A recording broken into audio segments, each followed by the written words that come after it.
All right, Genesis chapter 35. Let's begin reading at verse 1 together. Then God said to Jacob, "Arise, go up to Bethel and live there. Make an altar there to God who appeared to you when you fled from your brother Esau." So Jacob said to his household and to all who were with him, "Put away the foreign gods which are among you, and purify yourselves, and change your garments. And let us arise and go up to Bethel, and I will make an altar there to God, who answered me in the day of my distress, and has been with me wherever I have gone." So they gave to Jacob all the foreign gods which they had, and the rings which were in their ears. And Jacob hid them under the oak which was near Shechem. As they journeyed, there was a great terror upon the cities which were around them, and they did not pursue the sons of Jacob. So Jacob came to Luz, that is Bethel, which is in the land of Canaan, he and all the people who were with him. He built an altar there and called the place El Bethel, because there God had revealed himself to him when he fled from his brother. On August 28, 1963, Dr. Martin Luther King Jr. stood on the steps in front of the Lincoln Memorial in Washington, D.C. and declared, "I have a dream." That speech embodied the heart and soul of the civil rights movement and served as a rallying cry that captured the longing of an oppressed people and helped shape the direction of America. Today, as we are preparing to step over into a new year, I want to talk to you about dreams and the power of dreams. I want to talk to you about your dreams. I want to talk about what happens when your dream dies and how to recapture a God-given, God-sized dream for your life. Over 80 times in the Gospels, Jesus spoke of his dream of the kingdom of God. Jesus dreamed of a kingdom where God ruled redemptively in people and over their institutions.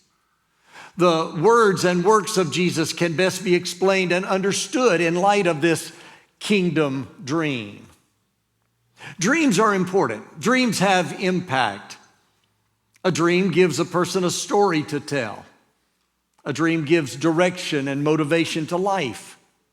Dreams give us a sense of purpose. Dreams cause us to face each new day with a sense of excitement and confidence.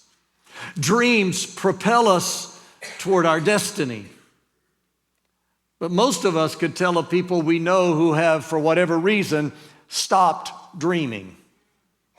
The dream they once held dear has died.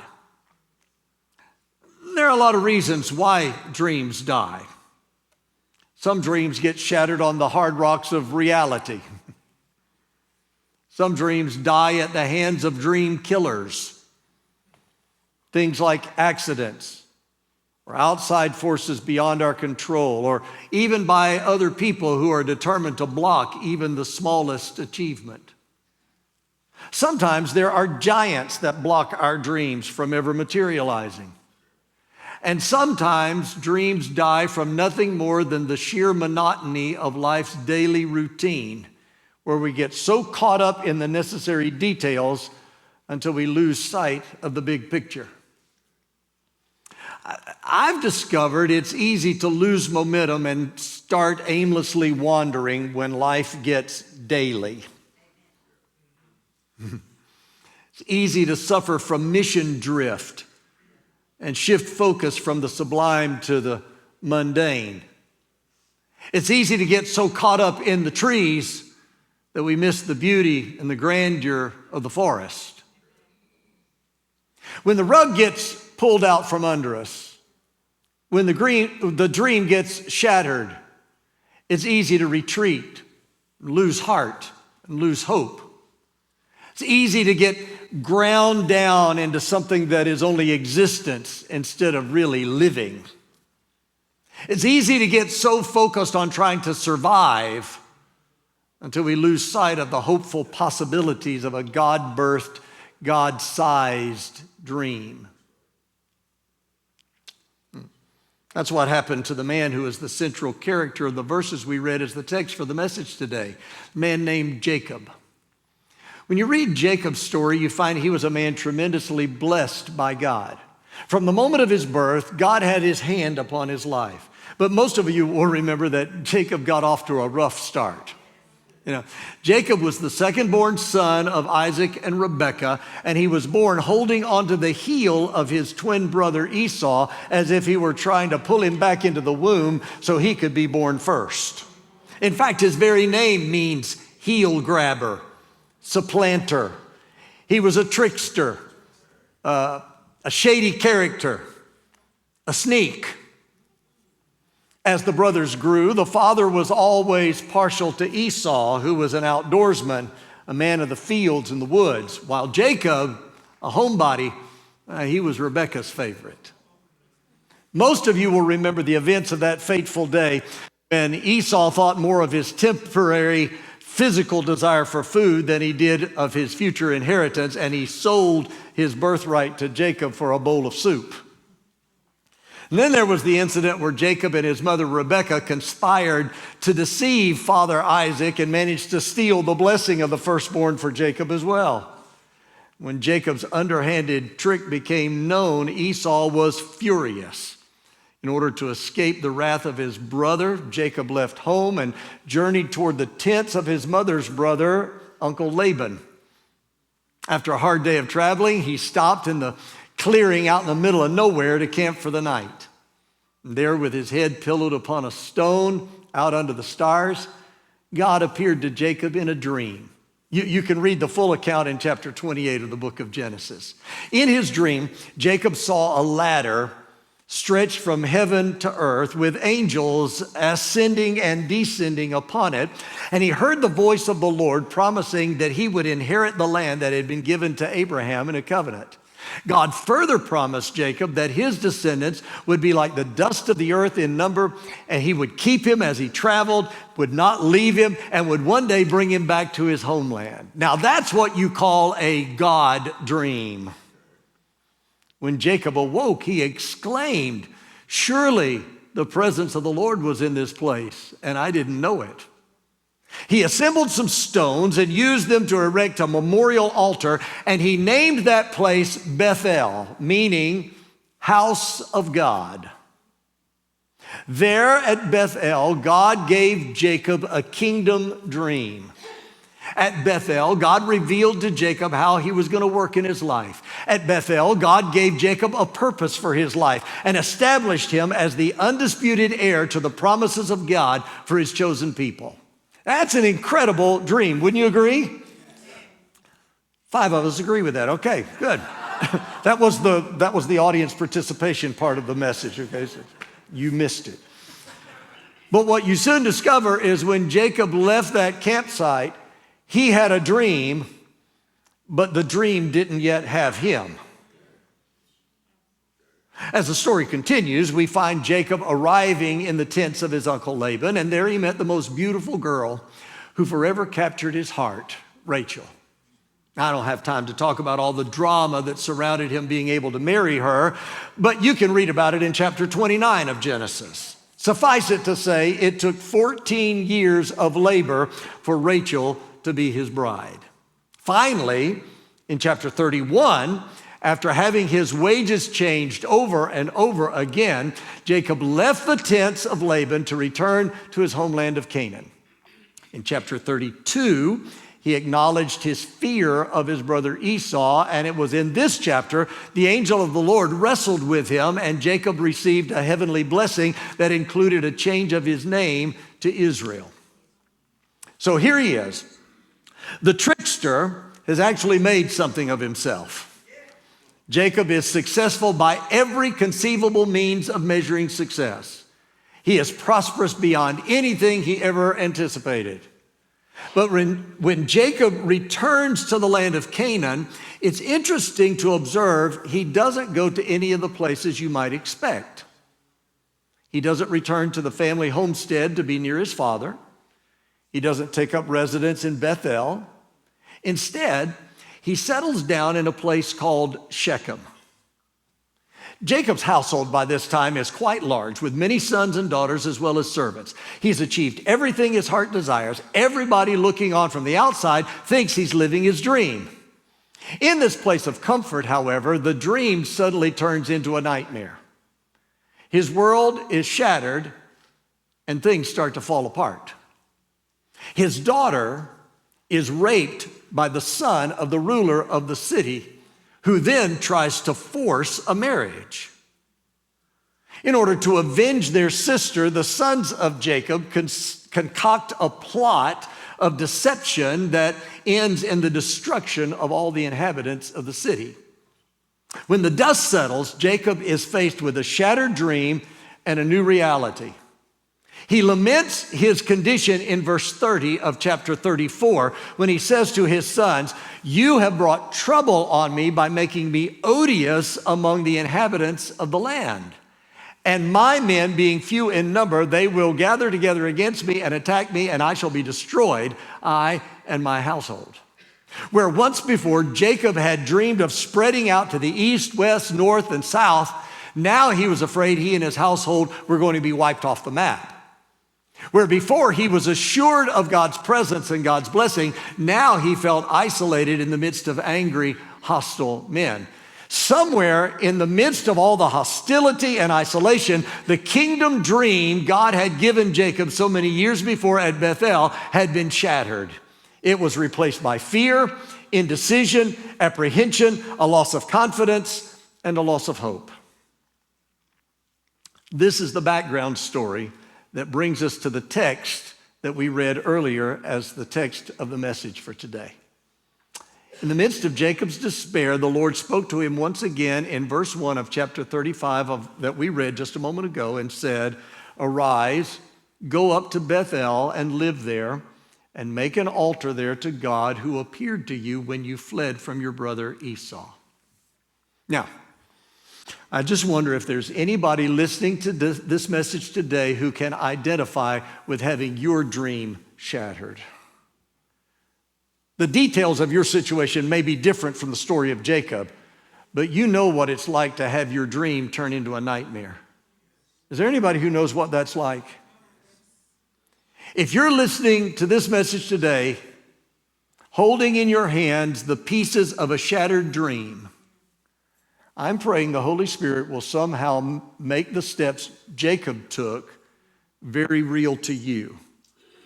I'm praying that faith will begin to rise in your heart so you will dare to dream again. See, I'm persuaded to believe God has some big dreams He wants fulfilled in your life. Out of the ashes of yesterday's failure, those dreams are going to take shape, rise up, and propel you to your destiny. If your dream has been crushed and you want God's dream reborn in your life, the Lord says, first of all, to return to the place. The Lord literally sent Jacob back to Bethel. But when I talk about returning to the place, it isn't so much there is a physical place to which you need to return as it is a place in God, a place of fellowship, a place of communion with Him. I'm talking about your relationship with Him. See, when life gets daily, when expectations fail, when the dream dies, there's this great tendency to pull away, go into seclusion, and either start building walls of isolation so you insulate against the pain, or you expend a lot of energy and resources trying to make things happen by your own ingenuity. And what the Lord would say to you is, come back to the secret place. Shut out the distractions of the world. Shut out the voices that keep pulling you first one way and then another and cause you to lose your focus. Stop listening to those who tell you only what you want to hear instead of what you need to hear. Stop looking at somebody else's dream to see what your dream is supposed to be. They have their dream, but their dream isn't your dream. See, years ago, Andre Crouch wrote, take me back, dear Lord, to the place where I first received you. Take me back, dear Lord, where I first believed. That's what the Lord is calling for. When you go back to the place where the dream was first born, then you begin to discover what the real dream was all about. You begin to clarify your purpose. You begin to remind yourself of what your life is supposed to look like. Because when you return to the place, then you also begin to remember the promise. When Jacob returned to Bethel, he began to reminisce about what happened to him the first time he was there. He remembered that angelic host descending and ascending on that ladder. He remembered the awe he felt in the presence of God in that place, and he had been able to have a heavenly encounter. When Jacob first stopped at Bethel so many years before, he wasn't even sure he wanted to follow the Lord. You read the story. Oh, sure, he'd been born into the family of the covenant, but he hadn't fully embraced his position. See, at that point, God wasn't even his God. Remember? When the Lord spoke to Jacob in chapter 28, verse 13, he identified himself as the Lord, the God of your father, Abraham, and the God of Isaac. He wasn't even Jacob's God. And Jacob wanted to put some conditions on the relationship he was going to have with him. Because he said in verses 20 and 21, if God will be with me and will keep me on this journey that I take and will give me food to eat and garments to wear, and I return to my father's house in safety, then the Lord will be my God. Now here it is years later, and God has been with him. God has done everything he said he would do. Jacob has come back to the original place of divine encounter, and he begins to remember not only God's promise to him, but he also remembers his promise to God. I'm talking to somebody today who needs to go back into your memory banks, and you need to, first of all, remember the promises God has made to you. You need to remember what he has called you to be in him. You need to remember not just who you are, but whose you are. You need to remember the power of God that's been placed in your life. You need to remember the promises he's made to you. You need to remember where he's brought you from. You need to remember the grace and mercy and loving kindness and faithfulness that he's demonstrated toward you. You need to remember how God rescued you. You need to remember how God protected you. You need to remember how God brought you out of a dark place. You need to remember how God sustained you. But at the same time, you need to remember the promises you made to him. You need to remember when you told the Lord you would surrender your life to him. You need to remember how you told him you would serve him. You need to remember the pledges and the vows you made to the Lord. You need to remember how you told him you'd go where he wanted you to go, and you'd say what he wanted you to say, and you'd do what he wanted you to do, and you'd be what he wanted you to be. You need to remember those promises and reaffirm those promises. If your dream has been shattered, you need to return to the place, remember the promise. Then you need to reaffirm your position. When Jacob announced to his family they were heading back to Bethel, he told them in verse 8, let us arise and go up to Bethel, and I will make an altar there to God who answered me in the day of my distress and has been with me wherever I have gone. Everything may not have turned out just like you thought it would in your life, but hear me, God is still with you. He's your father. You're still his child. He hasn't given up on you, so don't you give up on him. You know, every now and then, I find myself in a place where it seems like nothing productive will ever occur. Has anybody ever been there? Yes. I feel like I'm just spinning my wheels and nothing is happening. In those times, I often survey the landscape of my life and tell myself, well, John, everything may have fallen apart, but one thing's for sure, I'm saved.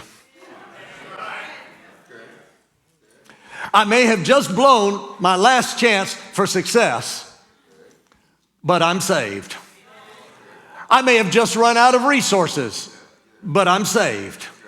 I may have just exhausted my last possibility, but I'm still saved. As bad as my past was, it does not determine my future because I'm saved. And it doesn't matter whether you think I'm a success or a failure, because I'm saved. It doesn't matter if you think I'm a great guy or if you think I'm a waste of good air.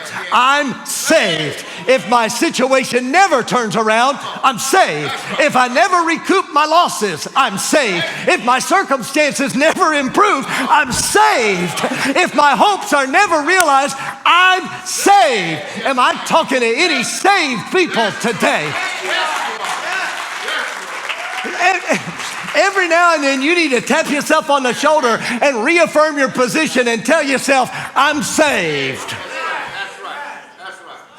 That's right. Return to the place, remember the promise, reaffirm your position. Then if you want to recapture your dream, you need to refocus your priorities.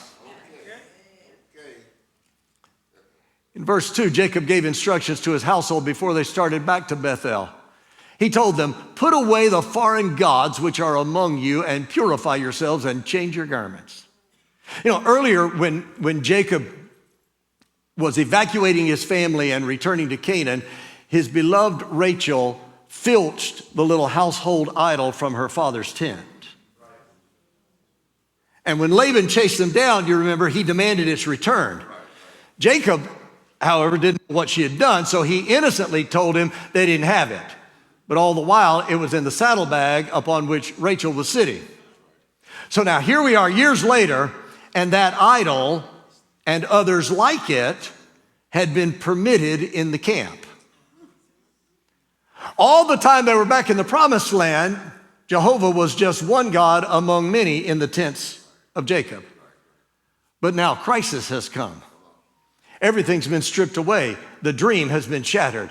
And Jacob recognizes if he's ever going to have a God-sized dream again, he's going to have to get his priorities straight, and he's going to have to give God his rightful place. Jehovah just isn't just a God among many. He is the God. He isn't going to share billing with any other who makes claims of deity. He's not going to be co-God with anybody. And if you're ever going to get a God-sized dream, you're going to have to put God at the center. You're going to have to put away anything that would try to compete with him for first place in your life. You're going to have to seek first his kingdom and his righteousness. You know, there are a lot of things clamoring for your attention. There are a lot of things vying for your affection. There are a lot of good things you can pursue, but in the end, they're not going to get you the best.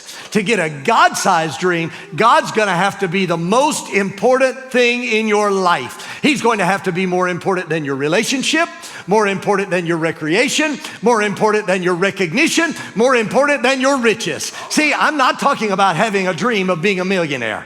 I'm not talking about having a dream of owning a fleet of luxury automobiles. I'm not talking about having a dream of running an empire. I'm not talking about having a dream of being the smartest or the bravest or the coolest or having the largest following. I'm talking about a God dream, a God glorifying dream, a dream that will propel you toward your spiritual destiny. If you're going to get one of those dreams, you're going to have to lay aside the good in order to pursue the best. Put away the foreign gods.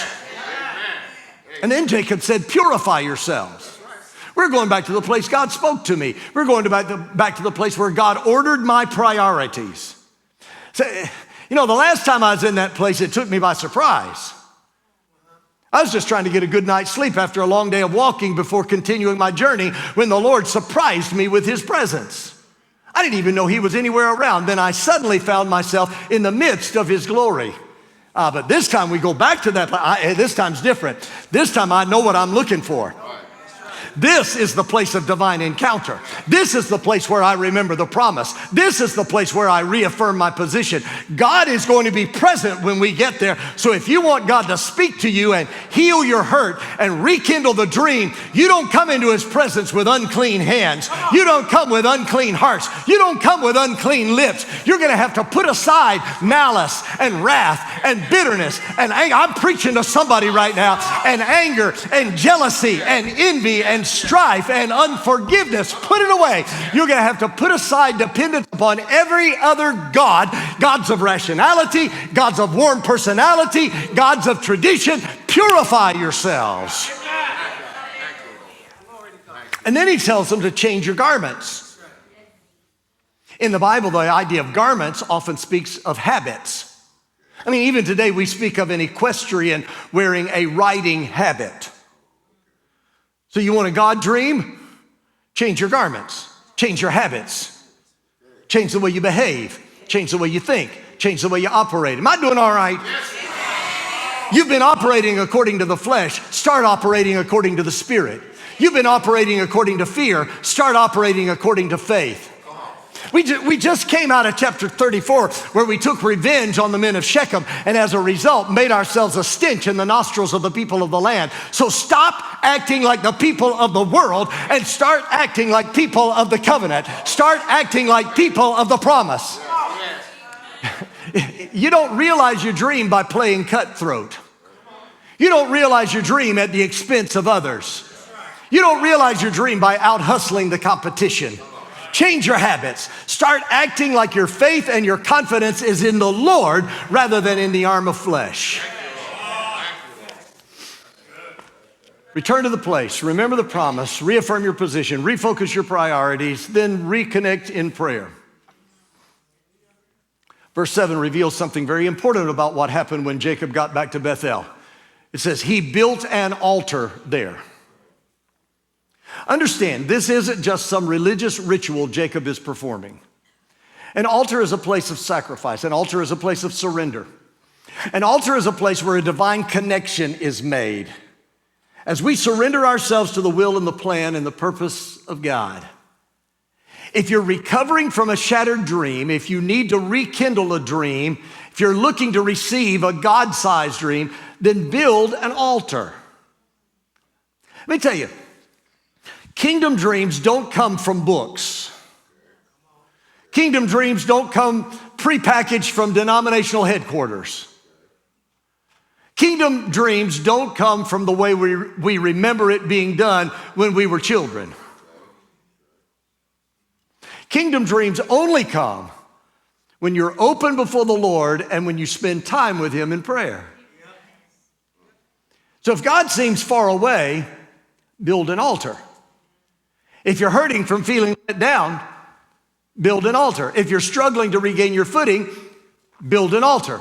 Because at an altar, faith will be renewed. At an altar, power will be restored. At an altar, confidence will be regained. I'm telling you, when the dream dies, build an altar. Return to the place, remember the promise, reaffirm your position, refocus your priorities, reconnect in prayer. Got time for two more? Yes. If you don't, God bless you and have a happy new year.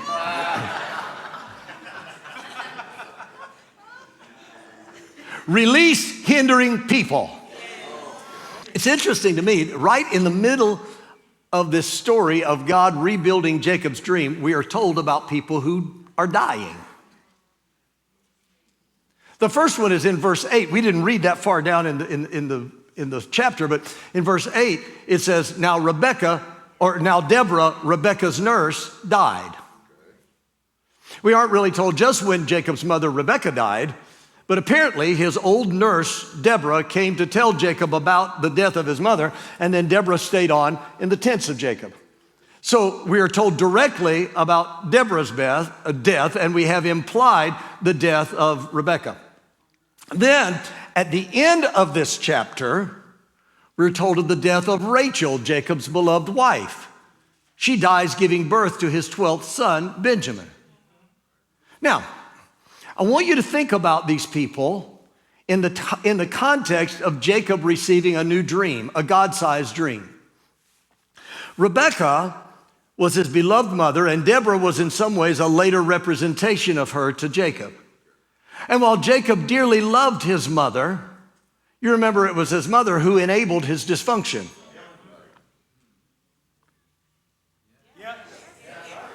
It was his mother who hatched the plot for him to deceive his father and steal the blessing of the firstborn for himself. Rachel was his beloved wife, but it was Rachel who had stolen the household idols from Laban. Such was his love for Rachel that Jacob was never willing to confront her and insist that those idols be discarded in favor of exclusive worship of Jehovah. Jacob made allowances for her and in turn allowed his camp to be divided in their worship loyalties. I'm trying to help you see out of this, there are some people you may like an awful lot and to whom you may have strong attachments. But in reality, they are hindering you from being able to receive and then achieve your God-given dream. As painful as it may seem, if your dream is ever going to propel you to your destiny, you're going to have to release some of those people from your life. They're not going to help you fulfill your dream. They're going to drag you down. They're going to hinder your dream. You're going to have to release them. I've discovered God will move people in and God will move people out of your life. When God starts moving people out of your life, don't try to hang on to them. Release them, let them go. Here's the last one. Rely on God's presence. Verse 7 says, he built an altar there and called the place El Bethel. Now, I don't know what everybody in Jacob's household thought they were going to see when they arrived back at Bethel, but I suspect it wasn't what was there.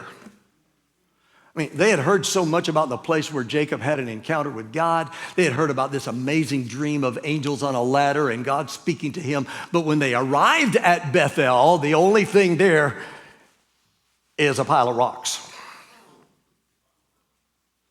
There are no soaring arches. There is no grand cathedral. There are no ornate furnishings. There are no anthems being sung by angelic choirs. There's no celestial light illuminating the clearing. There is nothing but a barren, desolate place with a stone pillar in the midst.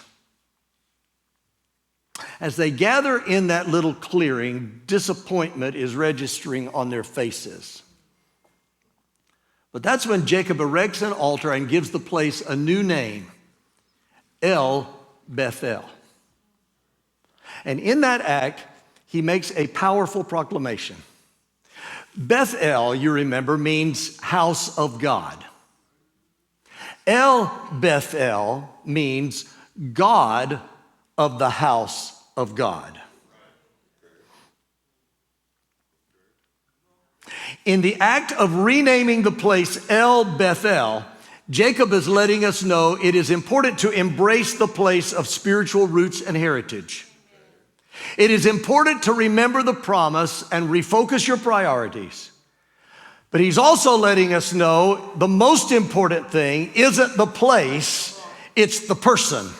The most important thing isn't the house of God. The most important thing is the God of the house. The most important thing isn't the promise of God, it's the God of the promise. And maybe your dream has been shattered. But for all those who will trust him, I want to tell you, God has another dream. God has a better dream. God has a bigger dream than anything you would ever come up with on your own. Perhaps there's somebody listening to this message today who had a dream of living happily ever after, but it was shattered in the divorce court. Perhaps there's somebody who had a dream of financial security, but it shattered in the bankruptcy. Perhaps you had a dream of professional accolades, but it shattered in the costly mistake or in the slander of a rival or the incompetence of subordinates. Perhaps you had a dream of athletic achievement, but it shattered after the injury. Maybe while I've been preaching this message, the Holy Spirit has brought to your remembrance a dream that has been shattered. If so, I want to pray with you. I want to pray for healing of the pain from that hurt. Broken dreams hurt. Oh, yes, they do. At the same time, I want to agree with you in prayer for a bigger, better, God-sized dream for your life. And I want to believe with you that in this new year, you will be given the capacity to dream again. Don't stop dreaming. Dream again. Go back to the place and let God give you another dream. Bow with me, please.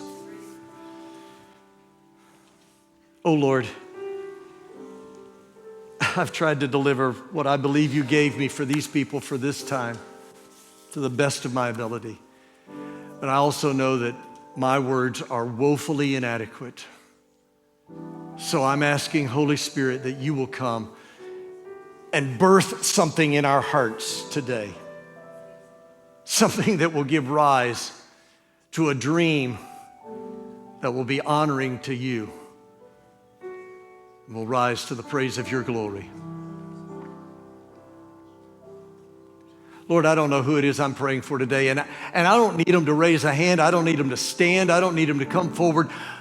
You know and they know, and it's what happens in their heart right now that can make all the difference. So I'm asking, Holy Spirit, that you will go to each one of these people who is sharing in this prayer with me right now.